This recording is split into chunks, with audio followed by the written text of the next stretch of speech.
Assalamualaikum warahmatullahi wabarakatuh. Di video sebelumnya kita telah mempelajari bagaimana caranya menggunakan tool untuk mencari jurnal yang cocok dengan naskah publikasi kita. Di video yang lain kita juga telah mempelajari bagaimana caranya mencari jurnal berbiaya publikasi gratis ketika kita ingin submit ke jurnal di publisher besar seperti Elsevier, kemudian Taylor Francis atau yang lainnya. Di video yang lain kita juga telah mempelajari bagaimana caranya menulis naskah yang berstandar jurnal internasional bereputasi. Video-video tersebut dapat kalian akses melalui link di bawah video ini di bagian deskripsi bila Anda mungkin ingin mengakses video-video tersebut lagi. Dan di video kali ini apa yang akan kita bahas? Oke, yang akan kita bahas adalah bagaimana caranya mengecek kuartil atau kuartil dari jurnal Scopus secara tepat.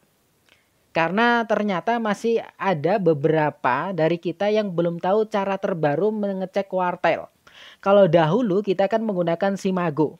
Namun ternyata cara ini sudah menjadi kurang komprehensif dan kurang update. Kita saat ini bisa saja mengecek langsung kuartil melalui scopus.com. Nah, ini nanti yang akan kita bahas di video ini, cara-caranya bagaimana. Kemudian, bagaimana caranya kita memutuskan kuartil dari suatu jurnal bila jurnal tersebut memiliki kuartil lebih dari satu. Misalkan gambarnya di sini ya. Ini jurnalnya satu, tetapi kuartilnya ada bermacam-macam. Nah, ini juga akan kita bahas nanti. Oke, langsung saja. Kalau kita ingin mengecek kuartil dari jurnal, tentunya kita harus membuka internet terlebih dahulu. Nah, misalkan saya beri contoh salah satu jurnal yang menerbitkan artikel saya. Misalkan ini. Ini artikel saya, artikel pendidikan ya, terkait memvalidasi instrumen untuk mengukur pengetahuan sikap dan praktik atau behavior dari mahasiswa pendidikan biologi terkait COVID-19. Nah, jurnal yang menerbitkan naskah ini adalah Eurasia Journal of Mathematics, Science and Technology Education atau disingkat EJMST. Kalau zaman dahulu atau beberapa tahun yang lalu kita mengecek kuartil itu kan dari Simago JR. Misalkan ini ya, kita akses www atau www.simagojr.com. Kemudian kita isikan nama dari jurnal tersebut. Misalkan ini Eurasia Journal of Mathematics, Science and Technology Education. Kemudian kita enter atau kita klik tanda seperti loop ini, kaca pembesar ini. Ini kalau cara kita mengecek melalui Simago JR ya. Kemudian akan muncul hasil pencarian, kemudian kita pilih jurnal yang tepat sesuai dengan nama jurnal yang kita tuliskan tadi. Misalkan ini kebetulan yang muncul yang cocok cuma satu, ya sudah ini kita klik.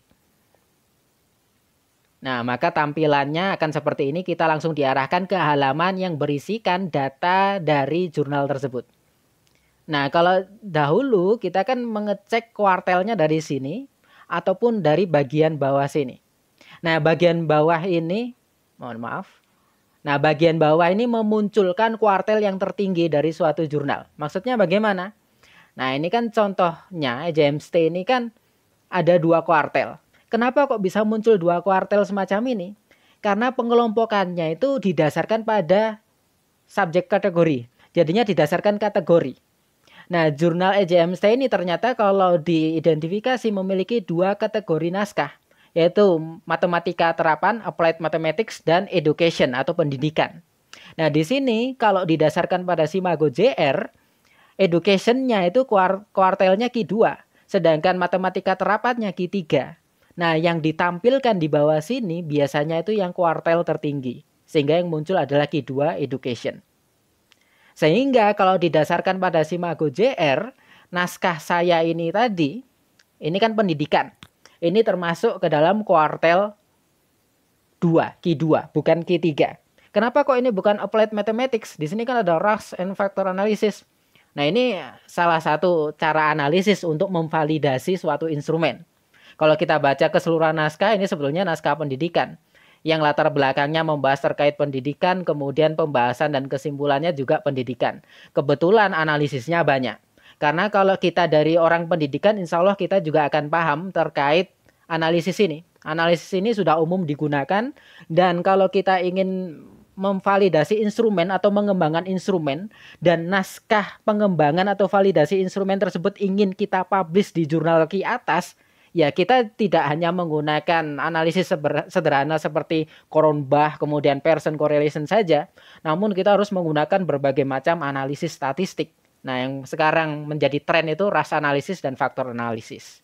Begitu. Jadinya ini education, bukan applied mathematics.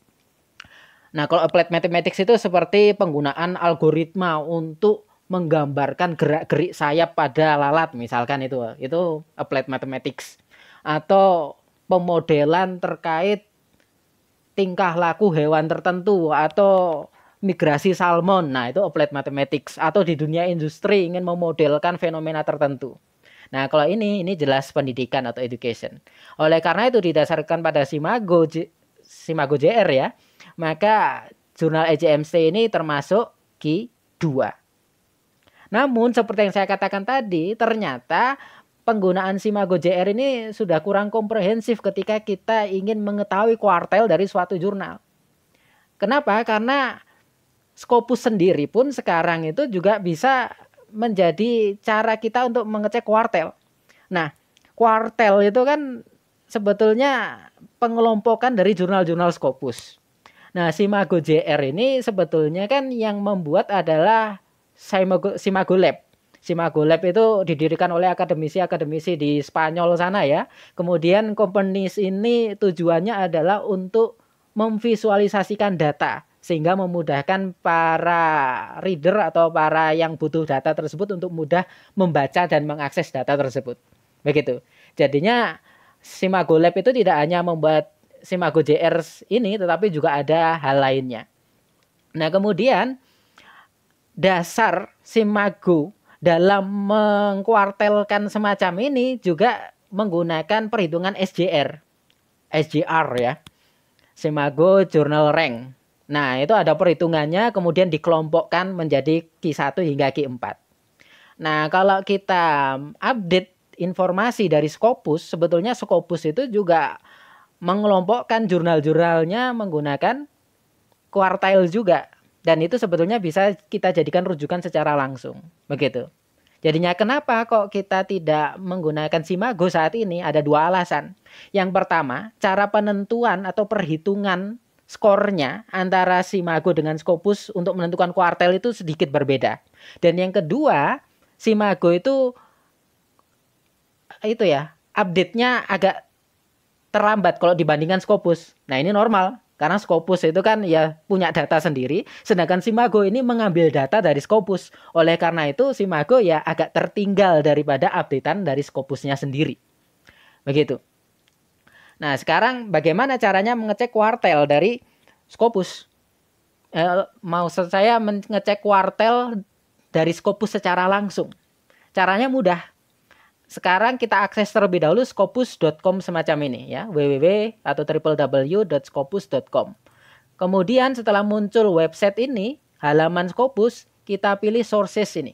Kita klik kiri sekali. Oke, setelah kita klik sources tadi akan muncul halaman pencarian semacam ini. Kemudian di sini ya ada pilihan, kita bisa memasukkan title dari jurnalnya, subject area, publishernya ataupun ISSN-nya. Misalkan kita pada tutorial ini menggunakan title dari jurnal untuk mengetahui kuartil dari jurnal tersebut. Kemudian di enter title ini kita tuliskan nama jurnalnya. Misalkan EJMC tadi ini ya, Eurasia Journal dan seterusnya. Kemudian kita klik find sources. Kita klik kiri sekali. Dan kita tunggu hasil pencariannya. Nah, ini muncul hasil pencariannya. Oke, nah ini ya. Yang Eurasia Journal of Mathematics, Science and Technology Education. Nah, yang nomor 2 ini. Nah, cara mengetahui kuartil ada dua cara. Yang pertama adalah kita memainkan di sini. Ini kita centang, kemudian kita apply dan sebagainya. Misalkan tadi kita kalau berdasarkan Simago, si EJMC ini Q2. Maka ini kita cek. Ini kita klik ya. Kemudian kita klik apply. Apakah muncul? Nah, kita tunggu. Nah, ternyata tidak muncul. Nah, 4 ini kan tadi bukan Eurasia Journal. Ini nama jurnalnya hampir sama, tetapi ternyata bukan EJMST tadi.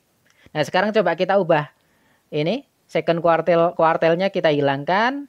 Kemudian first quartile-nya kita klik sehingga warna oranye gini. Kemudian kita klik apply. Kita tunggu hasilnya. Nah, ini muncul.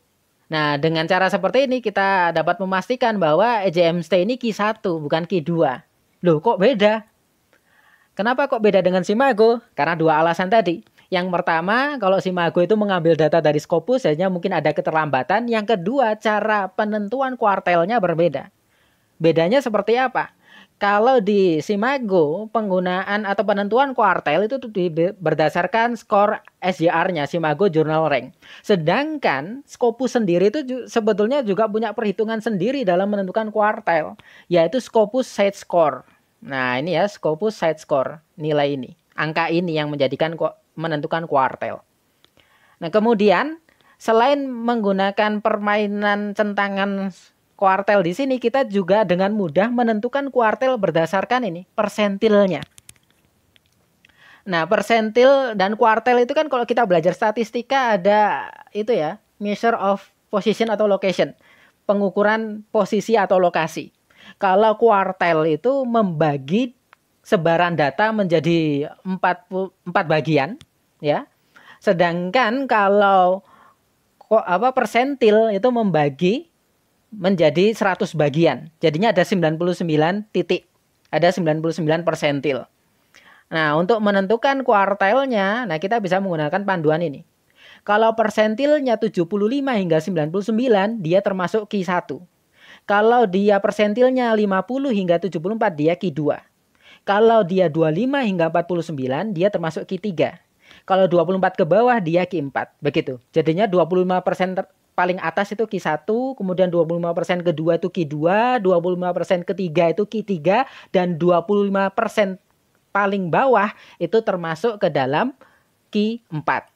Nah, sekarang kita lihat di sini, EJMC ini 84%, persentil ke 84. Artinya dia sudah termasuk Q1 dan Q1 bagian tengah itu.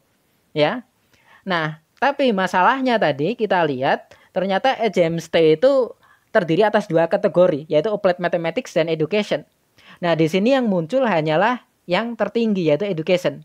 Bagaimana cara mengecek per kategorinya? Mudah saja, tinggal kita klik nama jurnal ini. Nah, ini kan muncul view details for this source. Ini kita klik kiri sekali saja. Sehingga akan dialihkan ke halaman yang berisikan data-data terkait EJMST di Scopus ini. Nah, ini kita lihat ya, coverage-nya muncul, publisher-nya muncul. Kemudian untuk mengetahui kuartilnya, nah kita lihat di sini. Nah, ini ya, menggunakan site score, bukan Scopus Journal Rank atau SJR. Manakah yang lebih dipercaya? Ya jelas yang dipercaya yang Scopus langsung. Karena kan kita mengecek jurnal Scopus.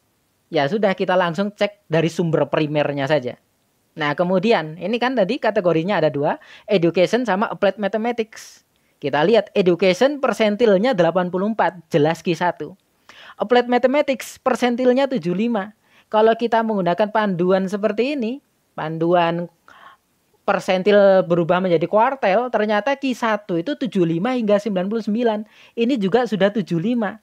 Artinya didasarkan pada Scopus secara langsung, EJMST ini baik di kategori Education maupun Applied Mathematics dia sudah Q1. Karena di Applied Mathematics-nya pun 75, batas bawah dari Q1. Begitu, apalagi kalau Education. Dan kembali lagi naskah saya tadi itu Education, sehingga dia jelas Q1. Begitu. Nah, kalau kita di Indonesia, kita mengenal Sinta. Dan Sinta itu kan juga biasanya update dokumen Scopus dari dosen-dosen atau peneliti-peneliti Indonesia. Kalau Sinta sendiri, dia merujuk pada Simago atau Scopus secara langsung. Nah, kita lihat saja. Misalkan ini. Ini profil saya ya, profil Sinta saya. Kemudian ini dokumen Scopus yang sudah masuk ke Sinta saya. Nah, contohnya ini ya, Jurnal Pendidikan IPA Indonesia. Sekarang kita cek di Simago. Nah, ini ya. Jurnal Pendidikan IPA Indonesia, kalau di Simago dia masih Q2. Nah, sekarang coba kita cek kalau di Scopus secara langsung. Kita akses scopus.com. Kemudian kita pilih Mohon maaf, kita pilih sources, bukan author search ya, tapi yang sources. Kemudian kita tunggu. Nah, ini halaman pencarian, ini kita pastikan title ya. Kemudian kita masukkan nama jurnalnya, Jurnal Pendidikan IPA Indonesia. Kemudian kita klik find sources. Kita tunggu hasil pencariannya. Nah, ini muncul ya. Nah, di sini kita lihat persentilnya 79. Artinya dia Q1 karena di atas 74. Karena Q1 kan 75 hingga 99. Nah, untuk memastikan dia Q1, kita juga bisa memainkan menu di sini. Ya, first quartile-nya kita centang jadi oranye seperti ini. Kemudian kita apply. Masih muncul atau tidak Jurnal Pendidikan IPA Indonesia tersebut. Nah, ternyata masih muncul di sini. Begitu. Artinya dia pasti Q1. Dan kita lihat ternyata Sinta itu menyatakan JPP ini termasuk Q1 sesuai dengan Scopus, bukan sesuai dengan Simago JR. Nah, demikian penjelasan saya terkait bagaimana cara kita secara tepat menentukan kuartil dari suatu jurnal Scopus, yaitu dengan mengecek langsung ke scopus.com yang dasar penentuan kuartilnya berdasarkan Scopus Site Score, bukan menggunakan Simago yang dasar penentuannya adalah SJR. Begitu. Di video selanjutnya mari kita pelajari bagaimana caranya mencari jurnal berdasarkan bidang keahlian kita. Sehingga kita bisa menentukan atau melist jurnal-jurnal mana yang cocok dengan naskah kita. Kalau di video sebelumnya kan kita menggunakan tool untuk mencari jurnal di publisher besar, misalkan Elsevier maupun Taylor Francis. Di video selanjutnya kita tidak batasi publishernya. Namun batasannya adalah jurnal terindeks Scopus yang sesuai dengan bidang penelitian kita. Terima kasih atas perhatiannya. Mohon maaf bila ada kesalahan. Assalamualaikum warahmatullahi wabarakatuh.